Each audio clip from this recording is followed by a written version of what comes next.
بسم الله الرحمن الرحيم. كل سنة وانتم طيبين.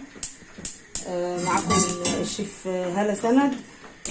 والنهارده احنا هنعمل ولادي وموجودين عندي، وهنعمل النهارده طالبين مني محشي مشكل، بتنجان وكوسه وفلفل وورق عنب. طبعا انتوا عارفين انا جبت البتنجان وقورتها، والفلفل طبعا وقورته، والكوسه وقورتها وزي ما عملتها زي ما انتوا بالشكل الجمالي الحلو ده. وهنعمل بقى الايه الخلطه مع بعضين، خلطه المحشي. احنا عملناها قبل كده مع بعضين بس هعملها لكم تاني ونشوفها مع بعضين. بسم الله الرحمن الرحيم. انا حطيت حله على النار، حطيت فيها يعتبر زي نص كوبايه زيت، وهنزل بيها دول 3 بصلات. بسم الله الرحمن الرحيم. بسم الله. انتوا عارفين ان انا قلت لكم ان انا اجازتي ما باخدهاش، يعني انا بفطر في الشغل في رمضان، ما باخدش الا يوم الجمعه بس هو اللي اجازه. فطالبين هما مني محشي بقى وملوخيه، ونفسهم كمان مش ملوخيه خضراء، عايزين ملوخيه ناشفه.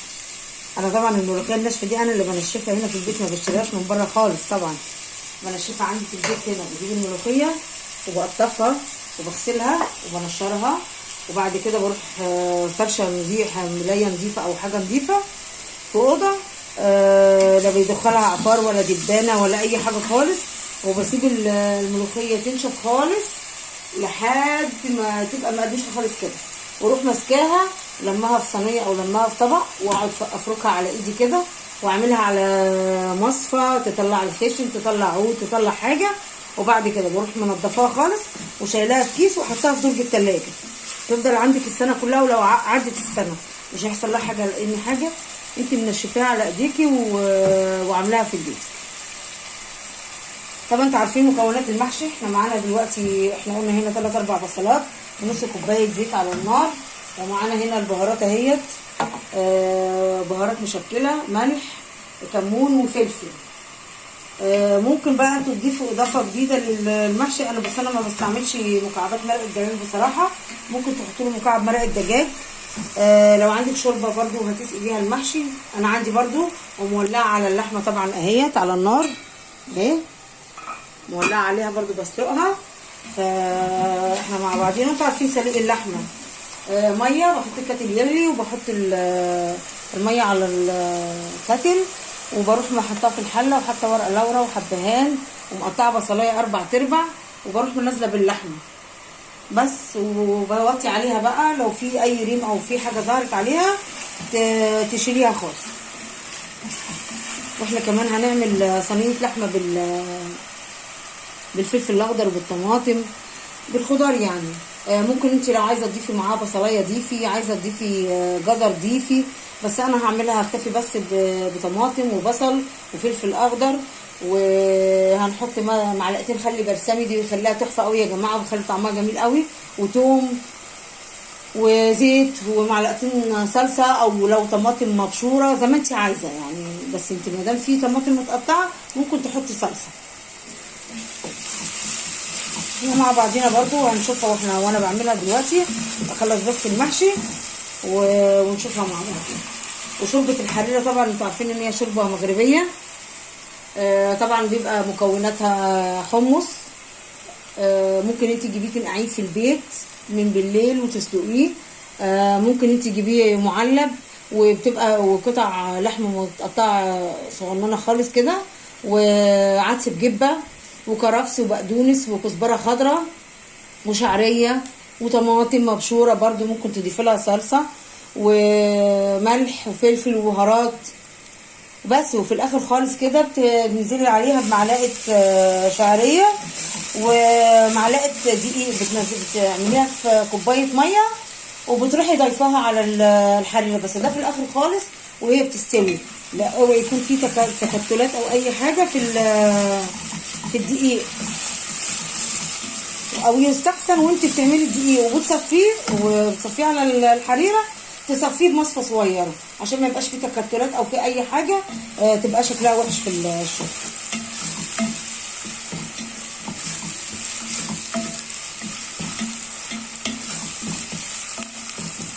هنسيب بقى البصلايه على النار كده شويه وهنرجع لكم تاني.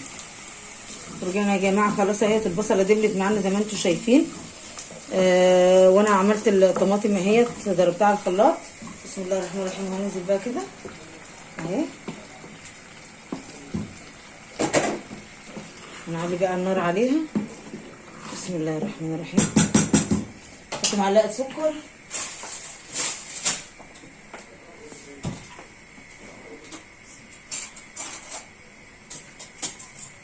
معلقه سكر بسيطه، هي مش بتغير في طعم حاجه ولا بتبان اصلا، بس هي بتمنع الحموضه وبتمنع يعني اللذاذه بتاعت الطماطم وكده. بسم الله الرحمن الرحيم.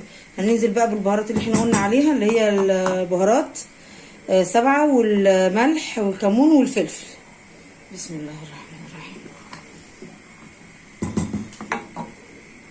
وانا غاسله الرز ومجهزه الخضره يعني مجهزه كل حاجه المحشي، فما كده برضو. وهرجع لكم تاني بقى واحنا بنحط الرز، او اكون حطيت الرز وانتوا عارفين طبعا بقى المحشي بتعمل ازاي.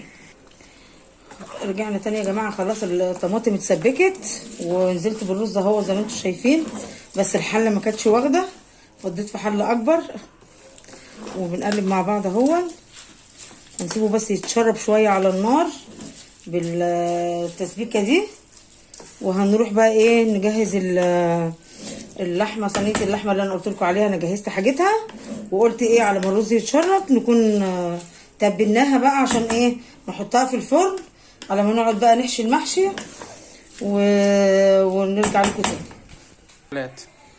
بسم الله الرحمن الرحيم. ودي دلوقتي يا جماعه صينيه اللحمه اللي انا قلت لكم عليها، والمكونات كالتالي: دول 4 فصوص توم متقطعين طرنشات زي ما انتم شايفين، وطماطم متقطعه شرايح رفيعه، وفلفل اخضر متقطع قطع صغيره، وديت دوت دوش اللي يعرفوا ده انا بحطه مع اللحمه بيديها طعم جميل جدا. ومعانا دول 4 بصلات متقطعين جوانح، وفلفل اسمر، وزيت زيتون، وخل بلسمي، وملح، وبهارات. هنجيب الفلفل دلوقتي والطماطم والثوم ونحطهم مع بعض كده.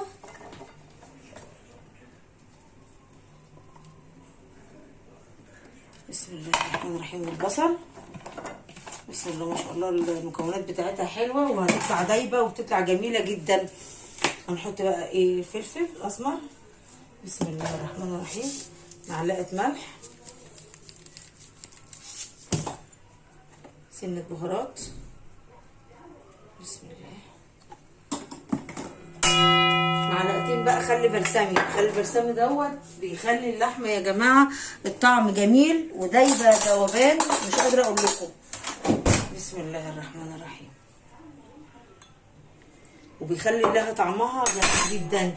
حاولوا تجربوا الحاجات اللي هي الخل البلسمي والدبس الرمان والصويا صوص والحاجات ديت، بتبقى الصوصات دي يا جماعه جميله جدا. هندعك بقى المكونات دي كلها مع بعضيها كده عشان كلها تتجانس مع بعضيها. ريحتها وهم والله، ريحتها جميله جدا. تدعكي فيها كده. ممكن احنا قلنا ممكن نضيف بصل، نضيف نضيف بطاطسايه، نضيف جزرايه زي ما انت عايزه، بس بصراحه انا بحبها بالخلطه كده. بالخلطه دي تدعكي فيها كده اهوت، تدبلي الطماطم والبصل وبالملح وكده. كل المكونات بصي بقت جميله ازاي مع بعضيها. هنجيب بقى اللحمه. بسم الله الرحمن الرحيم. هنحطها كده مع بعضيها. بسم الله اهي زي ما انتم شايفين كده. الله اكبر جميله ديت. لحمه العرق اللي هو الفليتو، وانا خليته اقطعها لي شرايح كده. وهننزل بالخلطه دي كلها على اللحمه. بسم الله الرحمن الرحيم. ودوت الدوش ده يا جماعه احنا قلنا احنا هنحطه، ومعلقتين زيت زيتون. بسم الله. الدوش دوت يا جماعه مش ضار ولا حاجه ولا وحش، بيبقى جميل جدا في الاكل، وحاولوا تجربوه. بسم الله الرحمن الرحيم. كل المكونات بقى بتتجانس مع بعضيها مع صينيه اللحمه دي. صدقوني هتقوموا تعملوا صينيه اللحمه دي دلوقتي، بتبقى جميله جدا، واللحمه فيها دايبه، والخلطه بتاعتها جميله جدا. ما شاء الله الله اكبر جميله. بصوا بقى كده حلوه جميله جدا اهي ما شاء الله ما شاء الله جميله.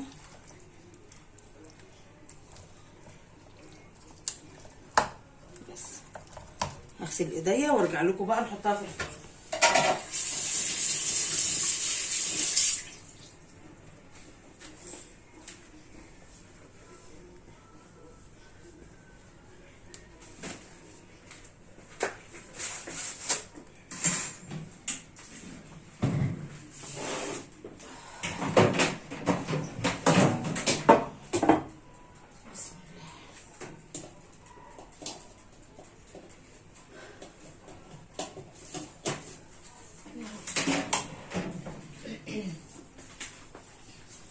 يلا الى الفرن يا قنبله الموسم.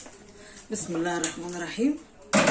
هنسيبها كده شويه وبعد كده هغطيها بورقه فويل ونسيبها بقى مع نفسها ساعه ساعتين تبقى وتطلع في منتهى الجمال. وهرجع لكم بقى تاني نشوف هنعمل ايه تاني. ورجعنا تاني يا جماعه اهو خلاص. والرز طبعا اتشرب في الطماطم والصلصه بتاعت المحشي، وحطيت الخضره اهي بقلبها. ودول ورق نعناع اخضر. كنت بشرب شاي بالنعناع وقلت لا والله لازم احط للنعناع للمحشي نعناع اخضر بيبقى طعمه جميل جدا. انا ما عنديش نعناع ناشف بصراحه، بس انا حطيت ايه نعناع اخضر.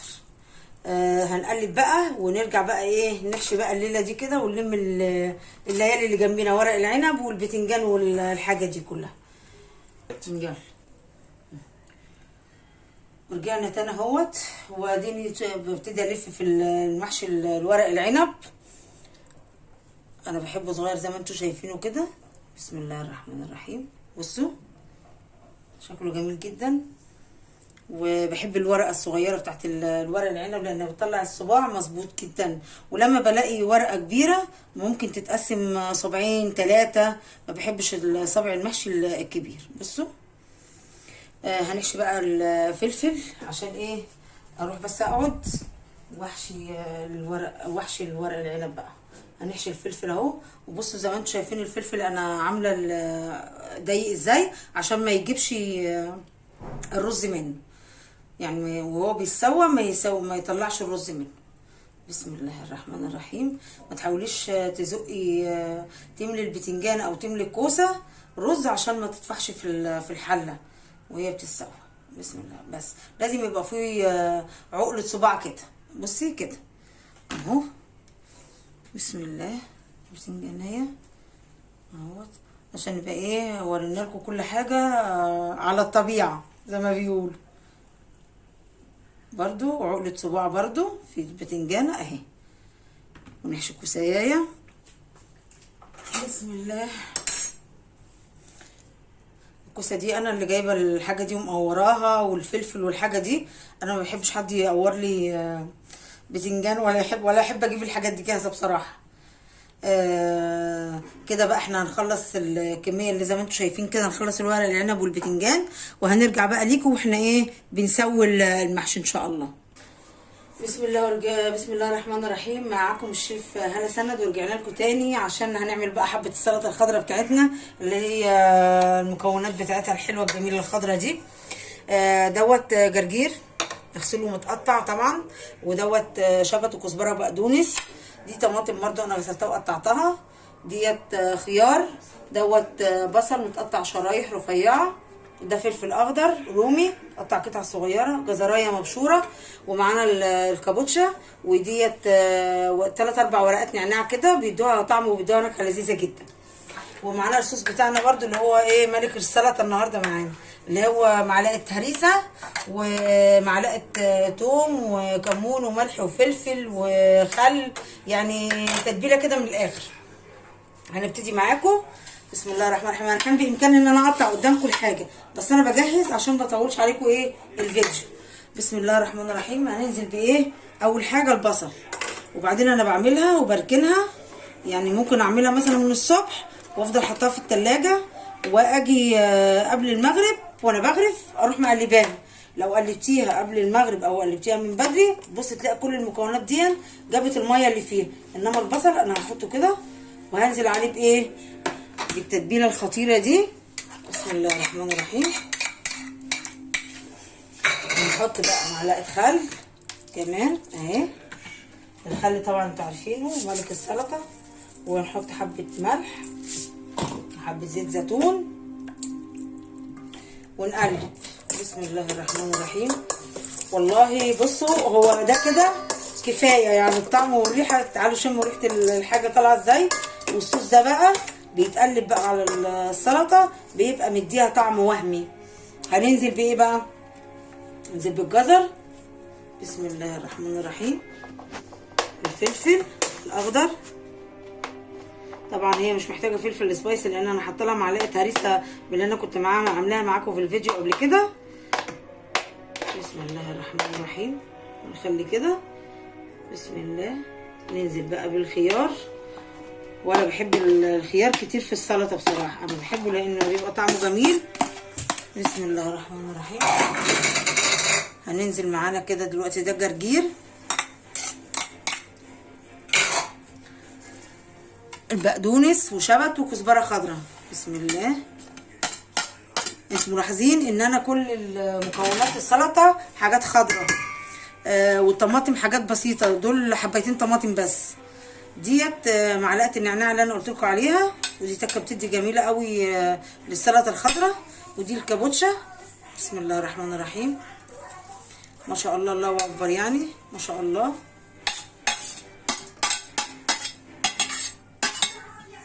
ودي الطماطم. بص انا حطيت اخر حاجه الطماطم لان لو اتحطت في وسط الحاجات دي هتبص تلاقي جابت الميه اللي فيها. بصوا مفيش فيها ولا نقطه ميه خالص اهي. بصوا وحبه طماطم صغننين جدا. على الفطار بقى ان شاء الله هبقى اقلبها بقى واوريها لكم وانا بغرفها. وانتوا شايفين طبق السلطه كامل متكامل.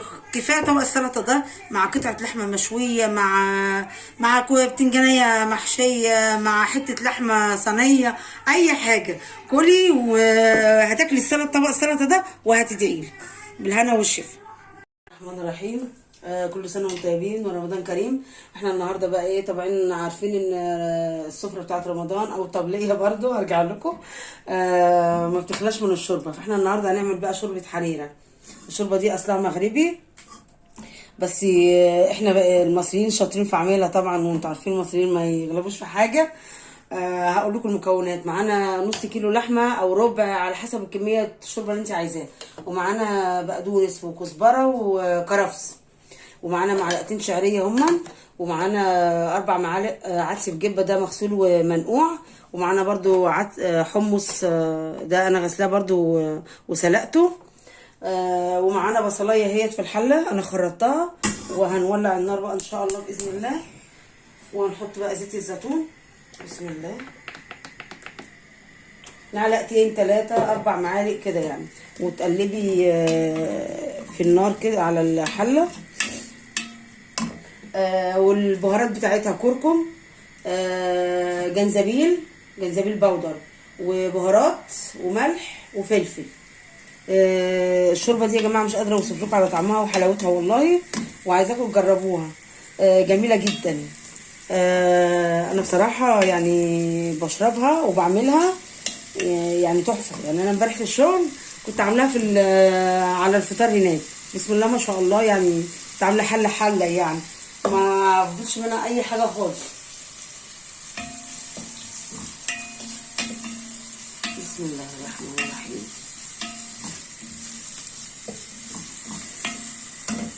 نفضل نشوح البصل كده لحد ما يدبل، وننزل عليه باللحمه ناخدها تشويحه كده، ونروح بقى حاطين على اللحمه والبصل نحط الملح والفلفل احنا مع بعض، وهوريكم الحاجه ان شاء الله. هي كل حاجه بتتحط مع بعضيها كده وتوطي عليها العين وتسيبيها تعيش حياتها مع نفسها. بس هتشربي بقى احلى حبه شوربه، تغيير بقى عن شوربه لسان العصفور وشوربه الشعريه والحاجات الشوربات اللي هي بتاعتنا دي.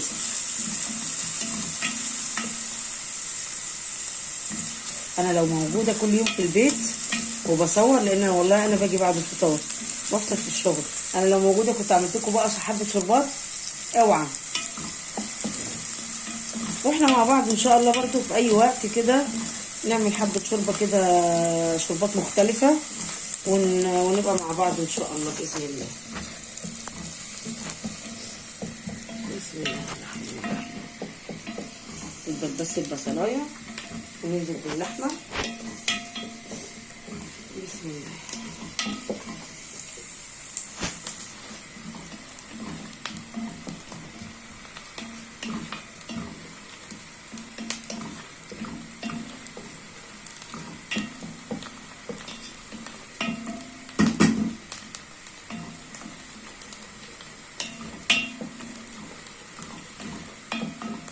ناخد اللحمه اهي. بصوا اللحمه انا مقطعاها قطع صغننه خالص.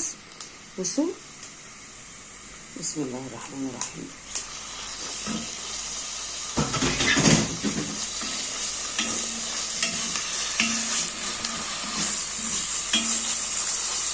ننزل بقى ايه الفلفل اسود رشه كده وكركم.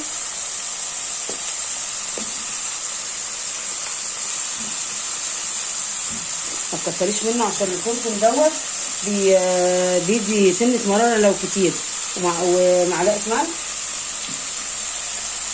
وسنه بهارات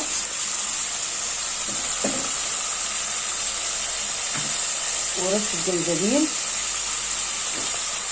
الجنزبيل برضه احنا عارفين ان هو مفيد طبعا. بسم الله الرحمن الرحيم.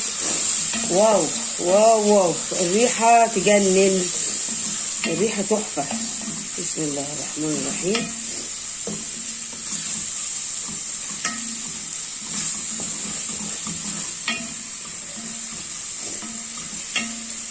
ريحه البهارات يا جماعه ما اتحطت مع البصله واللحمه والتشويحه بتاعتها دي جميله جدا، جميله جميله. ننزل بقى بالكرفس والكزبره والبقدونس، وهنخلي حبه ليها في الاخر. بسم الله.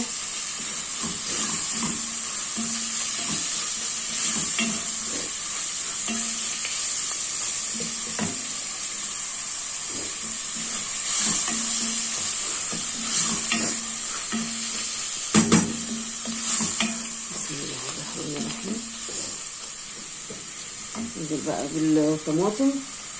الطماطم برضو دول حبتين طماطم انا بشراهم. بسم الله.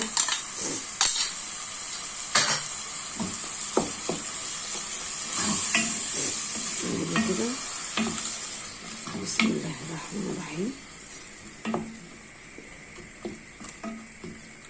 والحمص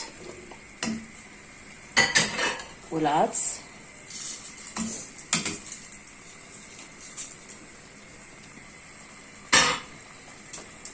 بسم الله.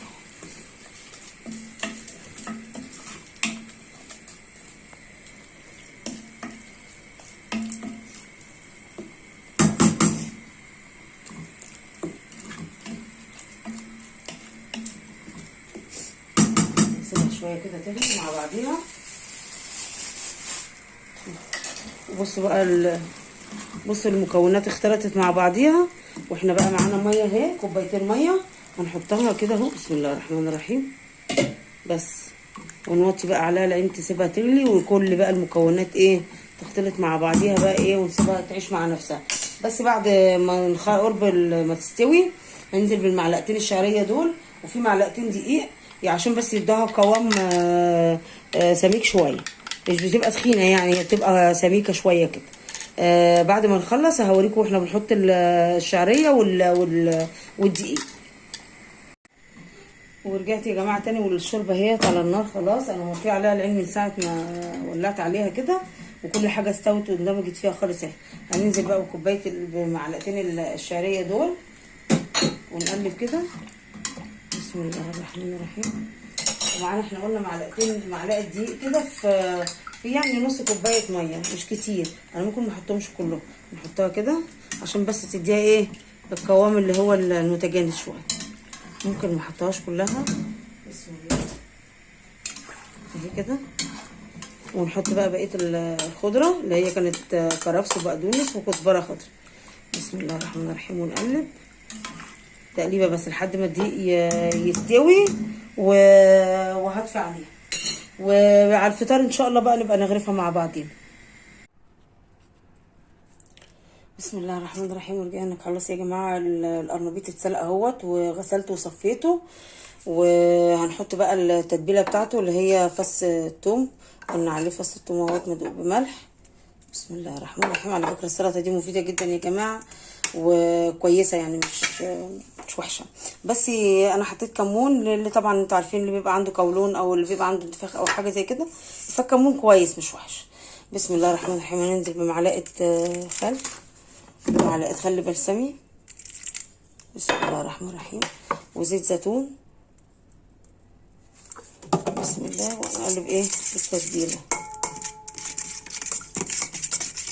نقلب التتبيله خالص زي ما انتم شايفين كده.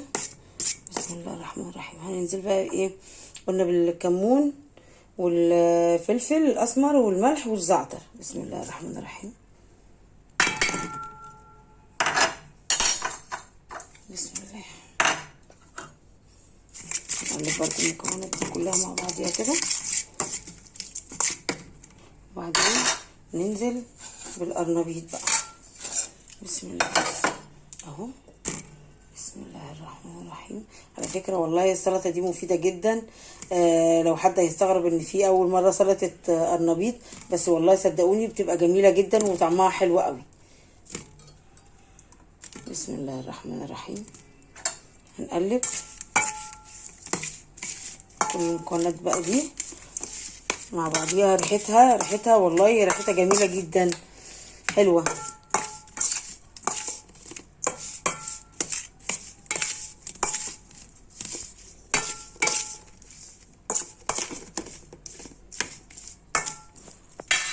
بسم الله.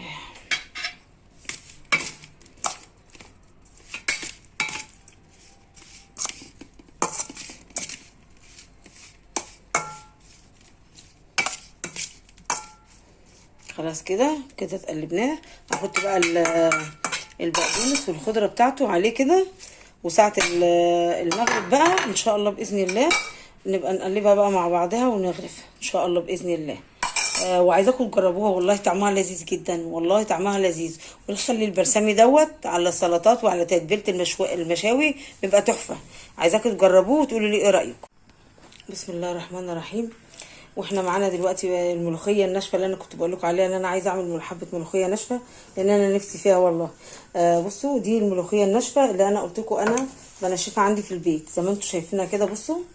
بصوا خضره وجميله ازاي، بصوا نظيفه وجميله جدا. بصوا دي انا بنشفها عندي في البيت هنا. احنا دلوقتي حطينا الشوربه على النار اهي، شوربه لحمه. و بسم الله الرحمن الرحيم. شوربه اللحمه اهي هتغلي، وهروح ساقطه فيها الملوخيه، وودي طبعا معلقه سمنه، وحطيت فيها فص الثوم والكزبره الناشفه اهي مطحونه. وهنعمل بقى حبه الملوخيه عشان خلاص كده احنا قربنا على المغرب.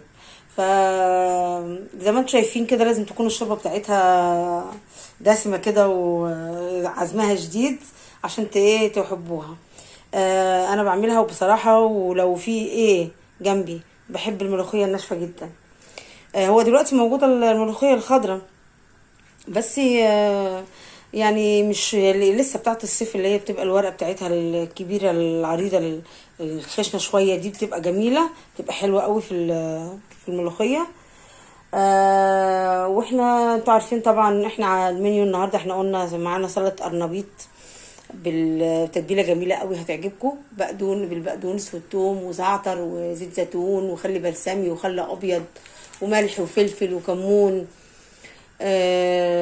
ومعانا شوربه حريره، ومعانا محشي مشكل، محشي ورق عنب ومحشي بتنجان وفلفل وكوسه، ومعانا سلطه بلدي، ومعانا صينيه اللحمه اللي انا قلت لكم عليها امبارح اللي احنا عاملينها مع بعض، كنت بقول لكم عليها يعني وكده.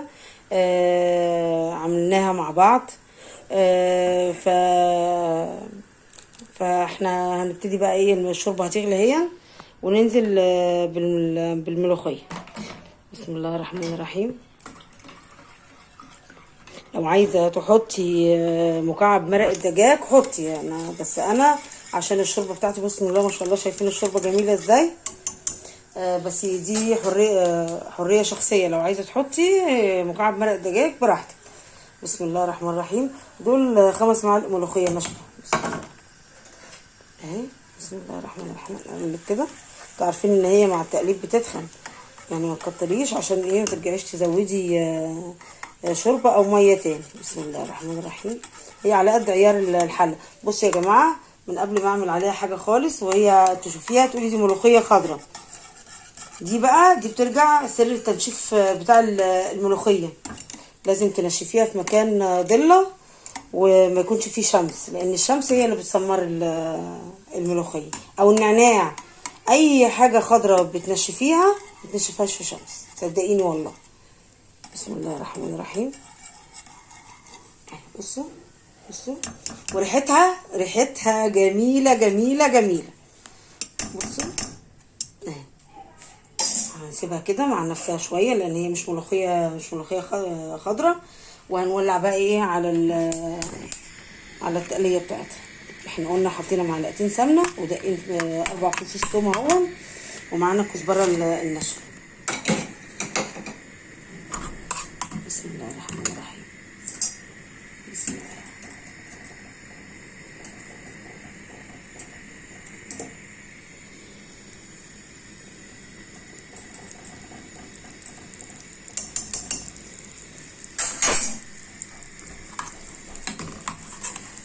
انت ممكن تضيفي للبصله دي، للتومه، تضيفي لها قرن فلفل، تضيفي لها طماطمايه، تبقى جميله جدا.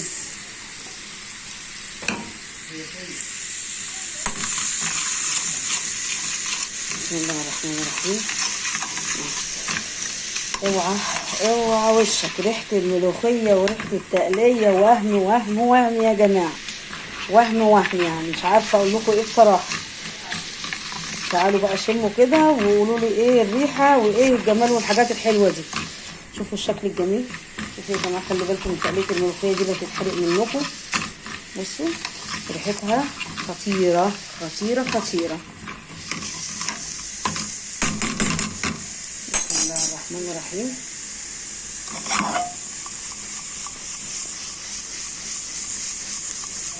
ننزل بقى عليها بايه؟ بالحلو والجمال، بالحلوه والجمال. بصوا ايه رايكم بقى؟ ايه رايكم؟ بسم الله الرحمن الرحيم. بسم الله بسم الله. الله اكبر.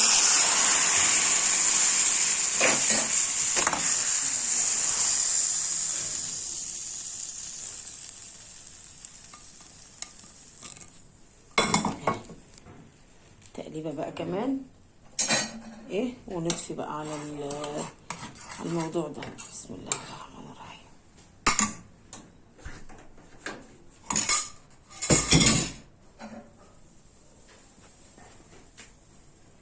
ورجعت يا جماعه، ادي محشي الورق العنب زي ما انتم شايفين اهوت، واللي انتم شايفينه دي بهاريز بتاعه الشوربه. بسم الله الرحمن الرحيم. هننزل كده، ده يعتبر هياخد زي كوبايتين شوربه ان شاء الله. بسم الله الرحمن الرحيم. ولازم تكون سخنه. بسم الله الرحمن الرحيم.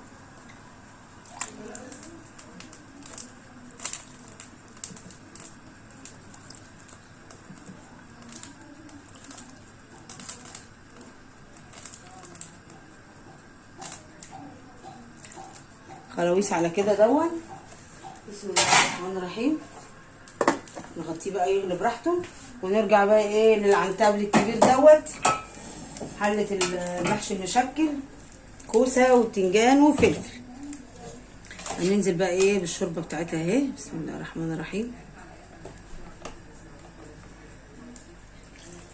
انا شلت اللحمه منها عشان هبقى احمرها، ودي انا حاطه فيها مواسير.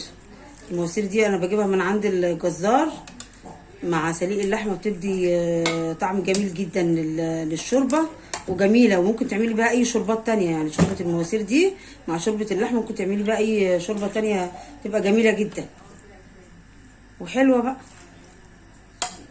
وتبقى ليله يا عمد. بسم الله الرحمن الرحيم. الله اكبر. خلاص كده. بصوا هي مش لازم تبقى الشوربه، بص اهي الشوربه مش لازم تبقى مغطيه، يعني فاضل حاجات بسيطه وتغطيه الشوربه اهي.